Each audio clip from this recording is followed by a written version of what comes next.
রিপ খাতাম, সব কিছু শেষ। বারবার আমি বলে এসেছি, ধুরন্ধর টু যেভাবে বক্স অফিসে অ্যাডভান্স বুকিং করেছে, পেড প্রিভিউতে যেভাবে অ্যাডভান্স বুকিং করেছে বা যে কালেকশানটা করেছে, ইন্ডিয়ান সিনেমার ইতিহাসে সমস্ত কিছু রেকর্ড ভেঙে চুরমার করে দেবে, মানে বলতে পারো শেষ করে দেবে। তো চ্যানেল নতুন তাহলে সাবস্ক্রাইব করে দাও, ভিডিও ভালো লাগে লাইক করে দাও, কমেন্ট করে দাও, শেয়ার করে দাও।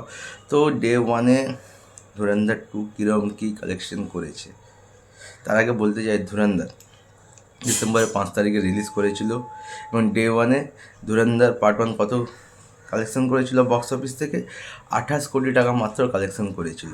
এবং সেই সময় ধনুষের তেরে ইস্কিমের সাথে ধুরন্ধরের ক্ল্যাশ হয় এবং ধুরন্ধর পার্ট ওয়ান সিনেমা হল পাচ্ছিল না, বেশি শো পাচ্ছিল না, তেরে ইস্কিমে তখন রমরমে চলছিল।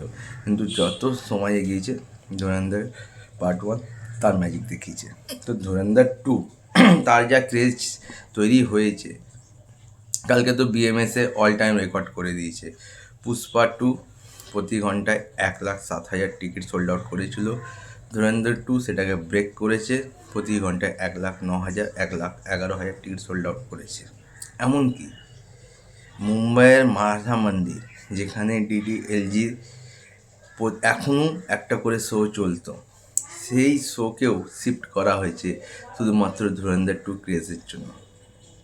আমরা সবাই জানি পেড প্রিভিউ থেকে ধুরন্ধর টু প্রায় 43 কোটি টাকার বক্স অফিস কালেকশন করে নিয়েছিল। সেটা যদি আমরা ইন্ডিয়া গ্রস দেখি তাহলে 52 কোটি টাকা, এবং ডে ওয়ানে 53 কোটি টাকা তো অ্যাডভান্স বুকিং করে নিয়েছিল। শুধু হিন্দি ল্যাঙ্গুয়েজ থেকে 99 কোটি টাকার বক্স অফিস কালেকশন করেছে, মানে 99 কোটি টাকার বক্স অফিস কালেকশন করেছে শুধু হিন্দি ভার্সন থেকে।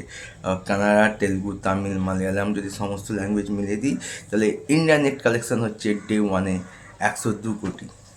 102 কোটি হচ্ছে ইন্ডিয়া নেট কালেকশন।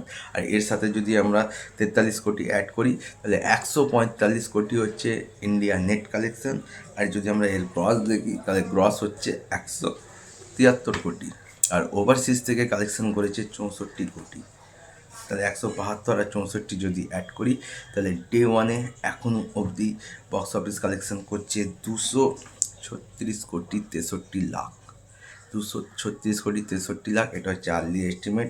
তুমি বক্স অফিস ইন্ডিয়া বলো, সাগনিক বলো, আরও যা যা ট্রেড এক্সপার্ট আছে তারা সবাই এই রিপোর্টটা দিচ্ছে। তো 236 কোটি হচ্ছে ডে ওয়ানের গ্রস কালেকশন। তো প্রডিউসার ফিগার কত আছে সেটাই দেখার। ভাই সমস্ত কিছু রেকর্ড রিপ করে দিয়েছে। আর কালকে রাত 12টার সময় যখন বিএমএস চেক করছি তখনও ঘন্টায় 70,000 72,000 টিকিট সোল্ড আউট হচ্ছে। তো হামজা মাজারি পুরো তবাই মাছিয়ে দিয়েছে, পুরো তাণ্ডব করছে, তাণ্ডব। ইয়ে হুয়া ধুরন্ধর, শুধুমাত্র বলিউডের ফার্স্ট এভার সিনেমা হয়ে গেল যে নেট কালেকশন 99 কোটি করেছে। আজ অবধি বলিউডের হিস্ট্রিতে এই জিনিসটা হয়নি। আর এর রেকর্ড আশা করি কেউ ভাঙতে পারবে না, কারণ হিন্দি ল্যাঙ্গুয়েজে 99 কোটি নেট কালেকশন। তো আজকে ঈদ, আজকে হচ্ছে আমাদের দেশের বাইরে ঈদ, কালকে ঈদ, তারপরে সানডে, মানে এই 3 দিনে যে কী কালেকশন করবে মাথা খারাপ হয়ে যাবে। আর তোদের ভিডিওটুকু দেখা হচ্ছে, আরেকটা ভিডিও নিয়ে যাবে।